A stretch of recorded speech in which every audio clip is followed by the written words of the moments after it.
guys, and welcome back to another video. Today I'm going to be giving you what coasters I would put in Kings Island for the next 20 years. And first up is an RMC hybrid themed to Son of Beast. This is where I would go in the old Son of Beast plot of land, but would shift forwards a little bit. And this would have an RMC truss lift, be 220 feet tall, and have insane ejector airtime in the beginning half, and 3 amazing inversions: a 0G roll, a 0G stall, and a vertical loop. The vertical loop is tribute to the old Son of Beast roller coaster, considering that was one of the main elements. And this is also a pretty large scale vertical loop, and is way taller than you would expect on a hybrid coaster. And this would also be RMC's first vertical loop. This would be a record-breaking hybrid coaster and would open in 2025.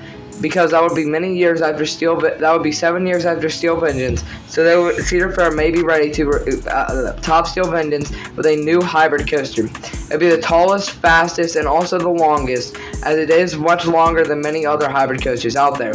And it would be the only one to include a vertical loop, because RMC has never even attempted to do one yet. This ride would have to have the loop even if RMC didn't want to do it, because Kings Island would have to have a loop on the new Son of Beast. And considering RMC just partnered with Larson Loops, it's pretty obvious with that new partnership they can probably build a vertical loop at this point, if they couldn't already. This ride would have a weird mid-course brake run kind of section, because you want to be able to run 3 trains with Kings Island needing large capacity attractions. Now why would this be a good addition for Kings Island? Because if you look at Kings Island, they are missing that top tier roller coaster. You have rides like Orion, Diamondback, Banshee, and Mystic Timbers, but none of them are that top tier roller coaster that you can point to and say that's the best ride in the park. Now, are there good attractions at Kings Island? Yes, there are. And there's some, and I really enjoy Orion and Mystic Timbers, Beast, Diamondback, and Banshee. However, there's not one coaster you can point to and ask everybody, and pretty much the same answer being the one coaster. You can get many different answers. So basically, what Kings Island needs to do is they need to get that coaster where if you ask 10 people, 9 out of 10 or 8 out of 10 of them will say it's that coaster. And this would do that perfectly for Kings Island, and probably be one of the most intense roller coasters at the park. Another thing that Kings Island is missing is good ejector airtime. Mystic Timbers is the only one that provides any, plus Orion's drop, but that's not really the whole ride, and that's only really in the back row. So they have really good rides with floater airtime, but Kings Island really needs a good ejector machine, and an RMC hybrid would be exactly that. This ride also can pack in inversions, which is another thing that Kings Island needs. They need a sit-down coaster that's outdoors with inversions, because they don't really have one of those right now, after the removal of Vortex. Now, this would not be their main looper, as they're going to get a looping coaster next, but it also could have a launch, which I don't see RMC doing, but it is a possibility. And it also has higher capacity than some rides out there, but it doesn't have the highest capacity, but it is higher capacity than a Raptor coaster. So this ride would definitely be one of the most intense coasters at Kings Island and one of the best. Then we wait 4 years and 10 years after Vortex was torn down to replace it with an Intamin Blitz coaster. This ride would start off with a massive top hat with a beyond vertical drop at 135 degrees, making it the world's steepest roller coaster. This ride would have good inversions, packing in 6, and multiple moments of airtime. Some ejector, some floater. This would be a great addition for Kings Island, because this really brings the sit-down looper that they really needed. This ride would have 2 loops, a stall, a 0G roll, and a inverted top hat. The inverted top hat would be one of the best elements at Kings Island, packing in intensity and hang time. Kings Island really is lacking good hang time, and the stall and 0G roll and the inverted top hat are definitely going to do that for the park. They also needed another good airtime machine, and this one does have some really good airtime with those 6 inversions as well, making this ride a top tier coaster. It's also a launch coaster, another thing Kings Island was missing. And this ride has 3 launches, one to speed it up into the loop, one to speed it over one for each top hat, and it also can run 3 trains, which would be great for Kings Island, because they do need high capacity roller coasters, and they really need an intense high capacity launch coaster, considering Flight of Fear's capacity is absolutely horrible. And also considering that Flight of Fear is not a very good roller coaster. It does not have a great launch, and it isn't as intense as most launch coasters out there. This ride could also provide a swing launch, but I could not do that in Planet Coaster, so it's just a regular launch coaster that gets over the top hat. The 135-degree drop would also provide some amazing ejector airtime in the back row, and have some really good. And this ride would also pack in some good whippy transitions, as seen there. The airtime would be pretty close to ejector in some spots, and also the rolls and stalls would make this one of the best coasters at Kings Island. The 6 inversions is as tribute to Vortex, as it was the first coaster ever to have 6 inversions. So this ride would pretty much have to have 6 inversions. And the color scheme is also tribute to Vortex, as it was purple and yellow, and that's why the color scheme is like that. This ride would be one of the most intense coasters at Kings Island, if not the most intense, and put Kings Island on the map as one of the best parks in the world, as Kings Island would now have 2 top-tier roller coasters and their launch coaster and their RMC hybrid, making this park amazing, and make it a competitor to Cedar Point, and maybe competing to be Cedar Fair's #1 park. This would also make Kings Island a destination park instead of a park that mainly relies on gold passes and visitors coming from coming in the Cincinnati area. This would be more of a park that got visitors from throughout the world.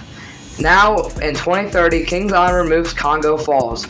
This is an Intamin log flume ride, and after they built their last Intamin, they get rid of their only Intamin ride. And this ride is kind of outdated and pulls some of the shortest lines at Kings Island. Even on a busy day, you can expect Congo Falls to basically be a walk-on. I very rarely, if ever, see this ride with a line, and that's kind of surprising considering there's only 3 water rides in the park, and this one should be popular. Next, in 2031, Kings Island will remove Invertigo. This is making room for a massive roller coaster coming in the future. They're just not ready to put it in yet, and Invertigo has reached the end of its service life. Now, they could have sent it to Michigan, but they decided not to, and they just tear it down and send it to the scrapyard. This ride is intense, but it is more replaceable after they get 2 intense roller coasters, and Action Zone is really being held down by the RMC Son of Beast, so they're ready to get rid of it. Then in 2033, 2 years after the removal of Invertigo, Kings Island gets a B&M wing coaster. This would be the world's tallest wing coaster, even taller than Gatekeeper, as Gatekeeper did open in 2013, and this would be 20 years after that. So this ride would also have a wing over drop, which is one of the best elements on a wing coaster, and also pack in probably 5 inversions, because Kings Island is still missing a gimmicky inverting coaster, as they didn't get the Mach Extreme Spinner and opted for the Intamin Blitz. So instead, they get a wing coaster, which is semi-gimmicky, even though they're a pretty common model nowadays. But it is different than a normal ride experience, because you are on the outside of a track, and there's nothing like it at Kings Island at this point. So this would be one of the better rides at Kings Island, and a very graceful roller coaster, as most wing coasters are very graceful and they look nice. And this would also come with a new front gate, as Kings Island does lack a really nice looking front gate. I think with a ride like Gatekeeper, floating over top of the front entrance would be really cool. This also could pack in some really nice near miss elements, because that is what wing coasters are really known for. There could be some nice inversions and flips and stuff over pathways, which would make this ride really cool, because if you're entering Kings Island, you just see this giant wing coaster. This would probably be one of the most popular rides in the park, though, considering it would be at the very front. So Kings Island would have to have this, but it would have high capacity, because that's what B&M is known for. And as I said multiple times earlier, Kings Island really needs high capacity rides. And a wing coaster is very high capacity, as it can run 3 trains with the long B&M brake runs. Next, in 2036, 3 years after they built their wing coaster, Kings Island has to say goodbye to the Bat. This ride lasted a very long time, and is one of the last suspended coasters left, as I'm assuming it would be either the second to last one removed or the last one removed, and Kings Island just could not keep it running anymore because it was getting too expensive and it reached the end of its service life. Kings Island thought about retracking it and doing work with S&S, but they couldn't get it done. And so instead, in 2037, they replaced the Bat with a massive B&M surf coaster with the orange track as tribute to the Bat. This ride would have a massive top hat and make this the world's tallest surf coaster, and at this point the only multi-launching surf coaster, as we don't know what's going to happen in the future. The orange color scheme really looks nice in this area of the park, and this would run alongside the RMC Son of Beast. This would be really hard to get done, though, because this RMC Son of Beast does have a stall over the Bat, but they do work on getting that out of there, and they do some amazing work and build this massive surf coaster. This way I would have good inversions, 2 launches, which is still something that Kings Island needed, and this would be Kings Island's really gimmicky coaster.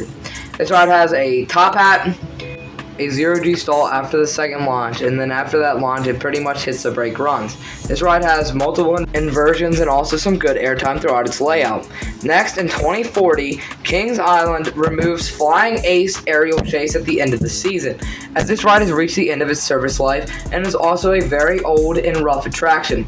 This ride is known for having lots of headbanging because of the awful over-the-shoulder restraints that Vekoma has on this coaster.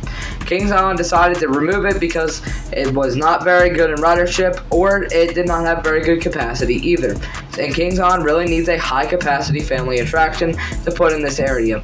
So Kings Island decides to remove this coaster in favor of a family RMC hybrid coaster, as RMC did install RMC Son of Beast, and with the success of that, they decided to give the Kings Island another beast and grandson of Beast. This would be one of the better family coasters, one of the best family coaster at Kings Island, and one of the more intense family coasters in the world. This ride would have multiple moments of airtime and have the best airtime of any kids coaster in the park, family coaster in the park, also providing 2 train ops, which would give this ride decent capacity for a family coaster. Even though it's not as good of capacity as Backlot Sun Coaster, it's still good enough capacity for Kings Island to run this train. This ride would also look nice with an RMC truss lift, and the ride coming back through that lift hill, and having some pretty intense elements for a family coaster with that turnaround and multiple moments of floater airtime, which is something that Kings Island really lacks in their family coaster department. Now, do I see many of these coasters actually happening for Kings Island? I think most of them will end up happening, and I give the family hybrid coaster the least amount of chance of happening, because I just don't feel like Kings Island will replace Flying Ace aerial chase with a family hybrid coaster. But with that, see you all next time.